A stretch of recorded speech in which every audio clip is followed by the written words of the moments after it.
Me mbrëma të ndëruar shikues, po takojmë në edicionin e lajmeve në Fokus, do e njohim me titull kryesor për ngjarjet që shënuan ditën e sotme. Qytetarët në Kosovë do të paguajnë rreth 16% më shtrejt në energjinë elektrike. Zyra e rregullatorit për energji vendosi ta ngrijë çmimin për kundërshtive. Bordi i pengon edhe prezenca gazetarëve në takim e futen në debat me ta. Qytetarët të shumë protestuan edhe të premtën kundër vendimit të ZRE-s për shtrejtimin e energjisë të çmimit të energjisë elektrike, paralajmëruan vazhdim të protestave edhe javën tjetër. Vazhdon regjistrimi i deputetëve, sot këtë bëjmë përfaqësuesit e PDK-s dhe LDK-s që u zyrtarizuan si pjesë e legjislaturës së re të kuvendit, nga të dy partitë e përsërisën që nuk ka bashkëpunim me vetëvendosjen. Krim i rënd me 2 viktima në Zvicër, raportohet se një kosovar ka vrarë gruan, më pas i njëjti ka vrarë edhe veten, kurse një 26 vjeçari dyshohet se vdiq aksidentalisht në Prishtinë. Profesori i pezulluar universitar Gjevat Krasniqi zyrtarisht ka marrë epitetin si i akuzuar për ngasmim seksual. Prokuroria e Prishtinës ka ngritur atë akuzë ndaj tij pas denuncimeve të shumta nga studentet të tij. Edicionin e nisim me një lajm as pak të mirëpritur. Qytetarët në Kosovë do të paguajnë rreth 16% më shtrenjtë energjinë elektrike. Për këtë barë të re të tyre vendosi zyra e rregullatorit për energji me vendimin që mori sot. E ky vendim erdhi nga një mbledhje që u përcoll me debate, jo mes antarëve të bordit, por mes tyre dhe gazetarëve. Mbledhja do të fillonte me vonisë, kjo u shkaktua edhe nga telashet teknike. Fala kështu, mujt veç media gjyste anenaj, më uratu për shkak me jam mundësu stop. Pas 20 minutash nisi mbledhja e planifikuar në zyrën e rregullatorit të energjisë. 7 pika të rendit të ditës ishin në plan të diskutueshin. Proces verbali mbledhjes kalune, me qenë se ju besoj shumica prej jush keni marrë proces verbalin, nëse s'ka komente shtesë, kush është për? Fjalen e merr zëdhënësi Petrit Pepaj, i cili përmend 4 arsyet kryesore që po shtyjnë drejt shtrenjtimit të rrymës. Ndryshimet në kostet e blerjeve të energjisë elektrike nga furnizuesi me shërbim universal, ndryshimet në kostet e blerjes të energjisë nga operatori i sistemit të shpërndarjes, parashikimi i çmimeve të energjisë nga i porti për vitin 2025 dhe parashikimit për kostet e shërbimeve ndihmëse për operatorin e sistemit të transmetimit. Radha i erdhi propozimit për të hyrat maksimale të lejuara. Në tansi bojnë në vlerën 88 milion e 198.000 euro. Këto janë pas vlerësimit marrjes komenteve të hyrat që do t'i propozojnë Kortit ZRE-s për aprovim, derisa kërkesa e kursit ka qenë për 101 milion e 800.000 euro. Pa debat për këtë çështje, bordi e miraton. Njësoj kaloi me shumicë votash edhe pika për të hyrat e kost në vlerë mbi 100.000 euro. Me 5 vota për, asnjë kundër, aprovojmë hyrat e lejuara. Jo antarët, por gazetarët do të reagonin me pyetje për antarët e bordit rreth kësaj çështje, por kjo do të haste në pengesa. Nëse do me qëndru mrena, kisha lut nësë i pegu stafin. Në transparencë është inqizimi, mos na detyrojmë. Me shumicë votave u miratuan edhe të hyrat maksimale për keskon në vlerë prej mbi 435 milion euro. Në këtë proces kemi ardhur në vlerën prej 435 milion euro. Këtu mbledhja do të përfundonte për publikun, por jo edhe insistimi i gazetarëve për të marrë përgjigjen që po kërkonin. Na u diskutuam fillim. Ne sharojmë komunikat, tash del komunikat me ku është ideja në që i prezente mos në ndrimi për tu që ato shka...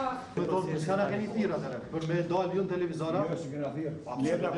Kjo është e hapne për ashtu, të në të bëllë prej fillim, na zvim heq, edhe ju vazhdoni si, kohën e gjagjit me revendime që shtu teket. Por atë që nuk e bënë prezencë të medjave e njoftuan përmes një komunikate për media. Përfundimisht, energjia elektrike do të shtrenjtohet për 16%. Sipas njoftimit të ZRE-s, rritja mesatare e tarifave do të vlejë për të gjitha kategoritë e konsumatorëve. Vendimin për shtrejtimin të rrymës nuk e ndalën as aksionet e protestat, madje as protestat që mbajt sot e ku morën pjesë qytetarë të shumt që shprehen pakënaqësi derisa organizatorët paralajmëruan se nuk do t'i ndalin këto organizime.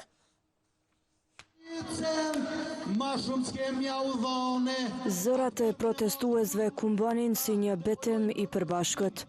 Ata paralajmëronin këtë të premte se nuk do t'a japin asnjë cent më shumë për tarifat e reja të energjisë elektrike. Të bindur në këtë, qytetarët protestuan në Prishtinë kundër vendimit për shtrenjtimin e rrymës. Nga sheshi Zahir Pajaziti do të paralajmërojë pa di për këtë institucion. Bllokojmë çdo rrugë e çdo shesh deri në momentin e fundit, sepse qëllimi është i qartë, sepse qytetarët janë të qartë, sepse përgjigjja është e qartë, asnjë cent më shumë. E prej aty do të niseshin për të kërkuar llogari nga ata që miratuan këtë vendim. Rrugës për te zyra rregullatorit të energjisë bëhej thirrje që edhe qytetarë të tjerë të ju bashkoheshin. Derisa tek lokacioni që synonin, presnin zyrtarët policorë që kishin rrethuar ndërtesën. Këtu do të kërkohej me ngulm që antarët e bordit të ZRE-s të dilin jashtë për një ballafaqim me ta. Kjo s'ndodhi, andaj ankesat e tyre do të adresoheshin përmes mediave. Na pengon shumë që edhe në konsum ushqimor, edhe në jetë përgjithshme në banat tënat, jetën e përditshme na pengon. Dikush tjetër është i dëshpruar me kryeministrin në detyrë Albin Kurtin. O, shumë jemi dëshpru. Edhe Albini ka thonë që i ku të vi, unë e kom e ullë, këto pi nëmërë krejt, asnjë se ka ullën. Derisa ka edhe prej protestuesve që i druhen që shtrenjtimi nuk do të përfundoj me kaq. Qitash nuk bërtet, tjetër edhe 2 muaj ku me shtrejtuar 25, 45 për që ka homo shtrejtuar. Protesta përfundoi një orë pasi nisi para zyrave të zyrës së rregullatorit të energjisë, me paralajmërim se javën tjetër do të mblidhen sërish.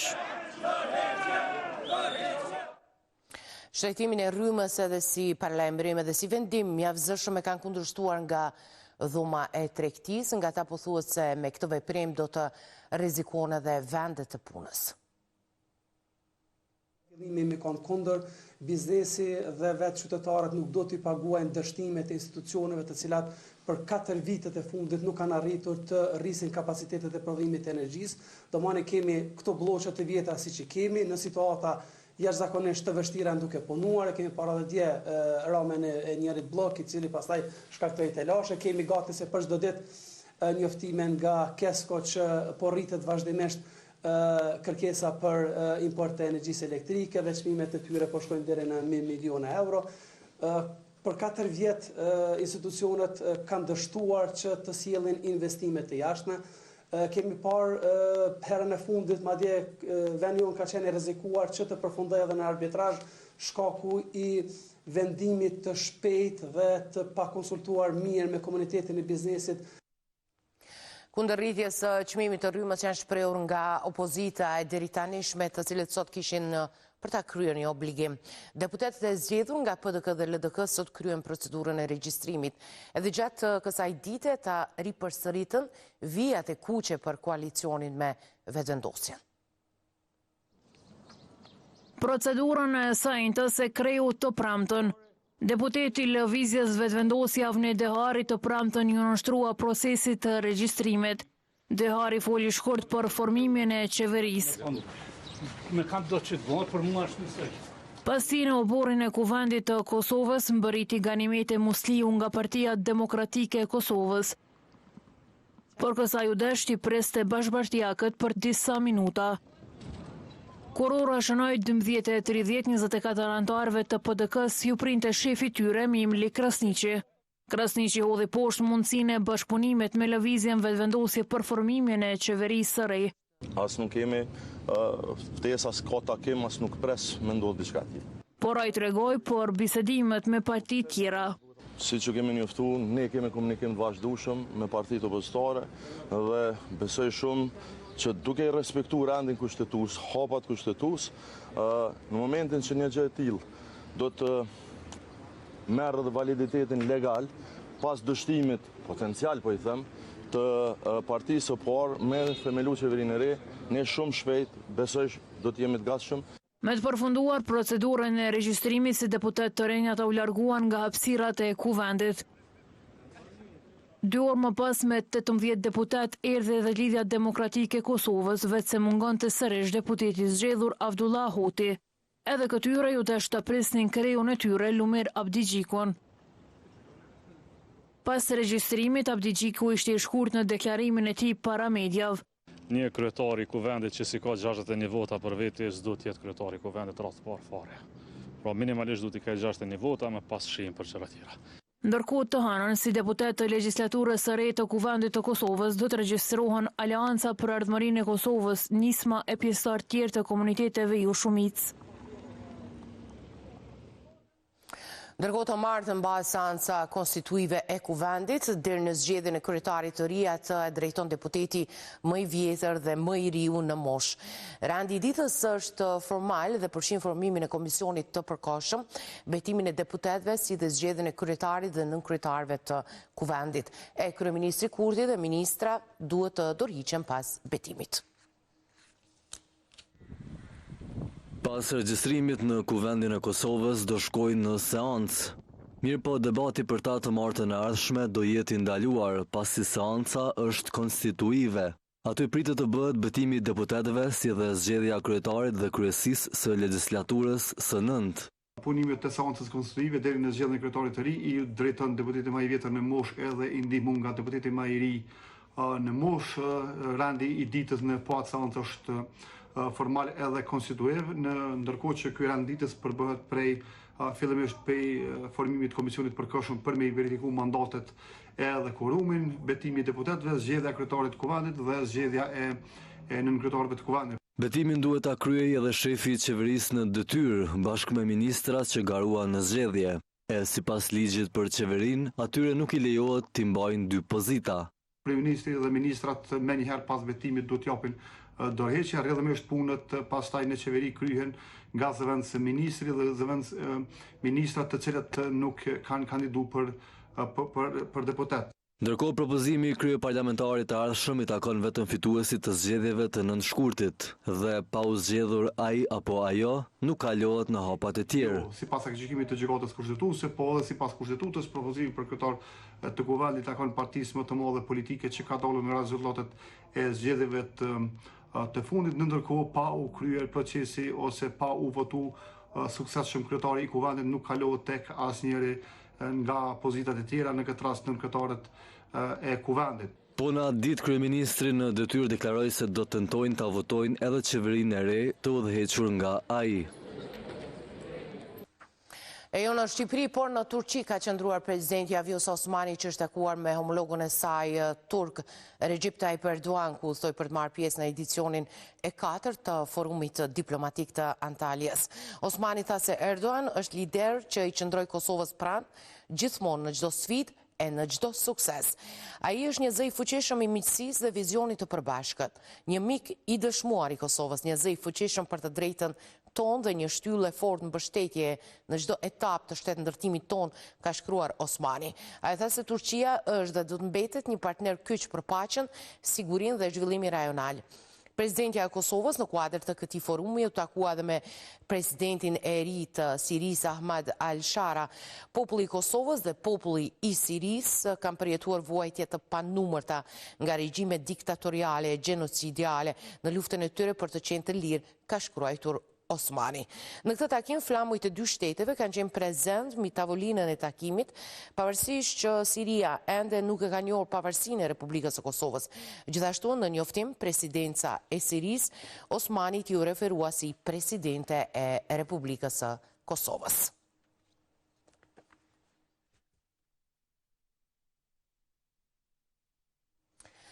Kurse në Kosovë u shënua 26 vjetori betejës së Kosharës dhe ditës së rënjes heroike të Agim Ramadani që është kujtuar në kuadër të ditëve të Shqipës 2025 në Bibliotekën Kombëtare të Kosovës Pjetër Bogdani.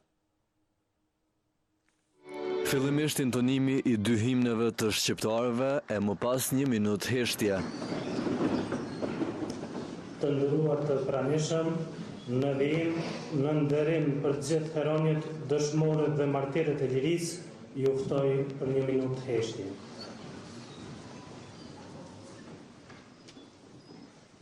Në këtë mënyrë filloi të premten Akademia përkujtimore Dita dëshmorëve të betejës së Koshares dhe rënies së Agim Ramadanit. Në 26 vjetorin e vrasjes, atë e rikujtoi gruaja e tij Shukrie Ramadani, duke ndarë me të pranishmit në bibliotekën kombëtare atë që mësoi nga bashkëshorti. Herojt janë ata që na mësojnë se Pushtet e Bashkuara e kanë krismën më të fortë. E të bashkuar jemi më të qëndrueshëm në çdo rrugtim e para çdo tufani. Herojt janë ata që dinë të dashurojnë lirinë dhe të japin jetën për atë dashuri. Kështu ishte heroi që njoha unë dhe shumë nga ju. Në kuadër të ditëve të Shqipes 2025, herojin kosovare ndëroi presidentja Vjosa Osmani, ndonse nuk ishte fizikisht prezente. Agimi është edhe sot e do të jetë përjetësisht generali që shkroi poezi me pushk dhe pikturoi lirinë me jetë. E kur Agimi nuk u erë Kosova. Përkundrazi, atë ditë agoi më fort se kur. Në këtë ceremoni mbesa Shukrie Ramadanit, aktoria Djelza Dema e lexoi një letër që familjarët e gjetën teksa po bëheshin gati për funeraljen e heroit. Kur linda unë, pas shumë viteve, u gëzuan të gjithë dhe sipas zakonit, qielli u shpua me të shtëna. Gjatë jetës që jetova, nuk i pata të gjitha, por qesh i kënaqur dhe e desha jetën sikur do ta duash edhe ti kur të vish në këtë botë me plot gjallëri. Vjojmë edicionin me një lajm tragjik, një kosovar në Zvicër ka vrarë gruan e tij pastaj veten. Dyshohet se viktima është Ramiz Berisha nga Malisheva, i cili ka shtënë me armë zjarri ndaj bashkëshortës së tij 38 vjeçare, po ashtu shtetase kosovare nga një fshat i Malishevës duke e lënë të vdekur atë. Një ngjarje tragjike ka ndodhur mëngjesin e sejtës në Zvicër. Raportohet se një person nga Kosova e ka vrarë gruan e tij e më pas edhe veten në fshatin e Pagni në shtetin zviceran. Lajmin për të shtatë e kanë konfirmuar bashkëpunëtorët dhe të afërmit e tashme të ndjerit. Dyshohet se viktima është Ramiz Berisha nga Malisheva, i cili ka shtënë me armë zjarri ndaj bashkëshortës së tij 38 vjeçare, po ashtu shtetase kosovare nga një fshat i Malishevës, duke e lënë të vdekur atë. Më pas raportohet se shtëpia ku gjendeshin çifti ka marrë flak dhe zjarfikësit kanë gjetur në fund 2 trupat e pajet. Sipas institucioneve të sigurisë atje, thuhet se njëri nga 2 trupat e vdekur mund të jetë i të dyshuarit për të shtënat me armë zjarri në afërsi të shtëpisë para zjarrit. Megjithatë, rrethanat e sakta të ngjarjes tragjike mbeten në këtë fazë të papërcaktuara sipas policisë kantonale të Freiburgut. Zjarfikësit kanë intervenuar në fikjen e zjarrit, i cili u vonë në kontroll në mesditën e sejtës. Vetëm në orët e pasdites, policia arriti të identifikante njërin nga trupat në rënojat e mbetura nga zjarri, ndërsa u gjet edhe një armë. Trupi i dyti pa jetë është gjetur në mbrëmje. Hetimet po vazhdojnë nga zyra e prokurorit publik. Raportohet se Ramiz Berisha ka qenë nënkryetar i një nëndegje të Lidhjes Demokratike në Zvicër. Lidhur me këtë ngjarje, të shtatë ka kërkuar të marrë edhe një qendrim nga LDK-ja, por nga kjo parti nuk kanë kthyer përgjigje. E një 26 vjeçare ka humbur jetën në rrethana të dyshimta në lagjën Lakrishta të Prishtinës. Ajo ka rënë nga një objekt në këtë lagje, siç kanë konfirmuar nga policia. Një pjesë e lagjes Lakrisht në Prishtinë u rrethua me shirita të sigurisë. Ky ishte veprimi i parë që bën zyrtarët e policisë së Kosovës, por sa arritën në vendin ku dyshohet se një 26 vjeçare ka humbur jetën në rrethana të dyshimta. Sipas të dhënave zyrtare, dyshohet se tashmë viktima ka rënë nga një objekt në këtë lagje. Ky rast u konfirmua nga policia e Kosovës. Rreth orës 16 kemi pranuar informatën se një person femër ka rënë nga një objekt në lagjen Lakrisht në Prishtinë dhe e njëjta ka vdekur. Vdekjen e viktimës së ka konstatuar ekipi mjekësor në vend ngjarje. Policia në koordinim me prokurorin e shtetit ka nisur një hetim mbi vdekjen, si dhe po vazhdon me ndërmarrjen e të gjitha veprimeve hetimore dhe ekzaminimit që do të ndihmonin hetimin e ngjarjes si dhe sqarimin e plotë të rrethanave të rastit. Raportohet se viktima ka qenë duke i pastruar dritaret në momentin kur ndodhi momenti tragjik. Vdekjen e viktimës e ka konstatuar ekipi mjekësor në vend ngjarje. Hetimet lidhur me rastin tashmë kanë nisur në koordinim me prokurorin e shtetit. Autoritetet janë duke ndërmarrë të gjitha veprimet e nevojshme hetimore për të zbardhur rrethanat që quan në këtë ngjarje. Një person është plagosur sot në Gjakov në rrugën Bardhyl Qaushi në qendër të qytetit. Këtë ka konfirmuar për të shtatë drejtori policisë për rajonin e Gjakovës, Lumni Graishta, i cili tha se i dyshuari që ka shtënë është në Arrati, ndërsa i plagosuri është dërguar në spital. Është një plagosje, rasti ka ndodhur te ish gjykata, viktima është jashtë rrezikut për jetë, i dyshuari është në Arrati, por është identifikuar. I plagosuri po trajtohet në spital, tha ai.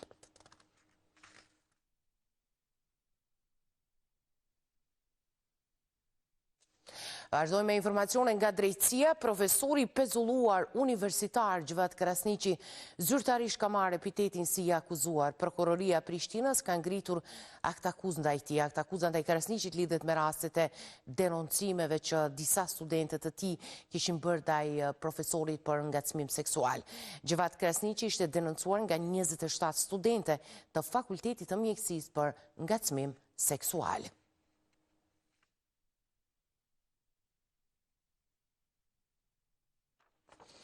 Deputeti i listës serbe, Slavko Simić, është intervistuar nga prokuroria në Mitrovic, i cili dyshohet se ishte përfshirë në sulmet ndaj gazetarëve në vitin 2023. Siç bëhet e ditur në njoftim, i pandeuri dyshohet se më datë 16 qershor 2023, gjatë protestave kundër vizitës së ish-ministrit Elbert Krasniqi në Leposavić, ka dhënë urdhër që të sulmohen gazetarët. Prokuroria themelore në Mitrovic njofton opinionin publik se i është marrë deklarata në cilësinë e të pandeurit personit me iniciale SS, deputet i posaçgjedhur i Kuvendit të Kosovës, me dyshimin se ka kryer veprën penale pjesëmarrja në turm që kryen veprë penale dhe huliganizëm nga neni 404 paragrafi 2 lidhur me paragrafi 1 të Kodit Penal të Republikës së Kosovës, thuhet në njoftim.